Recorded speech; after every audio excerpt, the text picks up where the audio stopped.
Market ऊपर जाए तो ही फ्यूचर्स में कमाई होती है। क्या आप भी ऐसा ही सोचते हैं?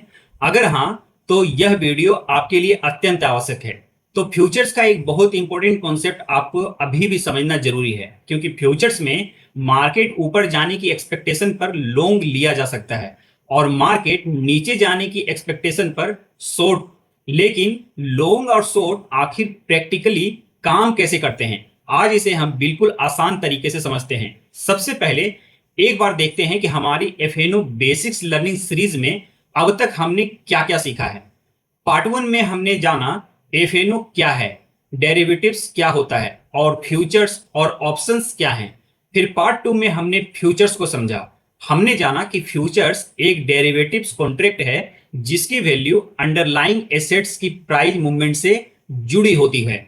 और हमने निफ्टी और लोड साइज के एग्जाम्पल से समझा कि मार्केट की मूवमेंट का फ्यूचर्स पोजीशंस पर क्या असर पड़ सकता है। अब उसी लर्निंग को हम आगे की ओर बढ़ाते हैं। पहले समझते हैं लॉन्ग। मान लीजिए निफ्टी 24,000 पर है। आपको लगता है कि मार्केट आगे और भी ऊपर जा सकता है। इस एक्सपेक्टेशन पर आप निफ्टी फ्यूचर्स में लॉन्ग पोजीशंस बिल्ड कर सकते हैं। अब मार्केट आपकी एक्सपेक्टेशन के अनुसार ऊपर चला जाता है, तो मान लीजिए निफ्टी 24,000 तक 200 तक पहुंच गया, तो लॉन्ग पोजीशन वाले ट्रेडर की डायरेक्शन सही हुई, उसे थ्योरेटिकल प्रॉफिट हो सकता है। लेकिन अगर मार्केट आपकी एक्सपेक्टेशन के उल्टा चला गया और निफ्टी 23,800 पर आ जाता है, तो लॉन्ग पोजीशन वाले ट्रेडर को थ्योरेटिकल लॉस हो सकता है। तो लॉन्ग को बहुत आसान भाषा में याद रखिए, मार्केट ऊपर जाने की एक्सपेक्टेशन लॉन्ग। अब इसी सिचुएशन को दूसरी तरफ से देखते हैं कि शॉर्ट क्या होता है। मान लीजिए निफ्टी फिर 24,000 लेवल पर ही है, लेकिन इस बार आपको लगता है कि मार्केट आगे नीचे जा सकता है।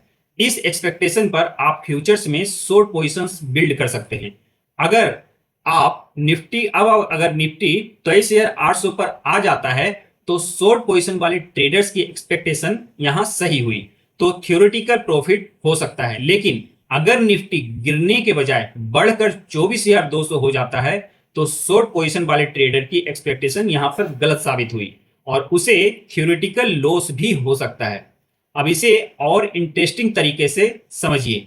एक ही मार्केट है, एक ही निफ्टी है, लेकिन दो ट्रेडर्स की एक्सपेक्टेशन अलग अलग हो सकती है।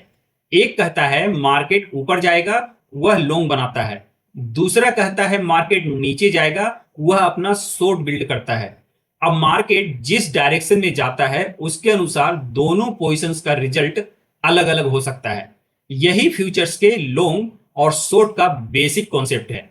अब यहां एक कॉमन कंफ्यूजन दूर करना बहुत जरूरी है।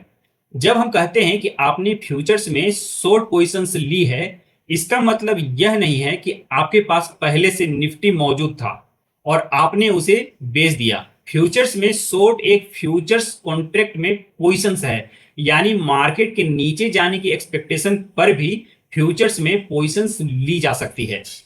अब लोड साइज को भी इसी कॉन्सेप्ट्स के साथ जोड़ते हैं। मान लीजिए हमारे फ्यूचर्स कॉन्ट्रैक्ट का लोड साइज 65 है। अगर निफ्टी में 200 पॉइंट्स की मूवमेंट होती है, तो थ्योरेटिकल प्राइस इंपैक्ट होगा, यानी कि 200 मल्टीप्लाई बाय 65 यानी 13,000 रुपए। इसलिए लॉन्ग हो या शॉर्ट, सिर्फ मार्केट की डायरेक्शन को समझना काफी नहीं होता है।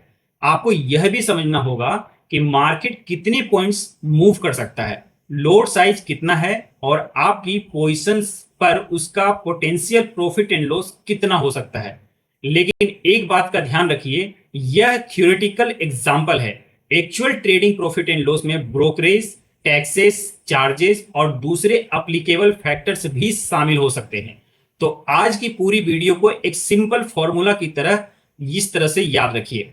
ऊपर जाने की एक्सपेक्टेशन लॉन्ग, नीचे जाने की एक्सपेक्टेशन शॉर्ट, और दोनों में मार्केट आपकी डायरेक्शन में गया तो प्रॉफिट हो सकता है, मगर मार्केट आपके डायरेक्शन के खिलाफ चला जाता है तो यहां पर लॉस भी हो सकता है।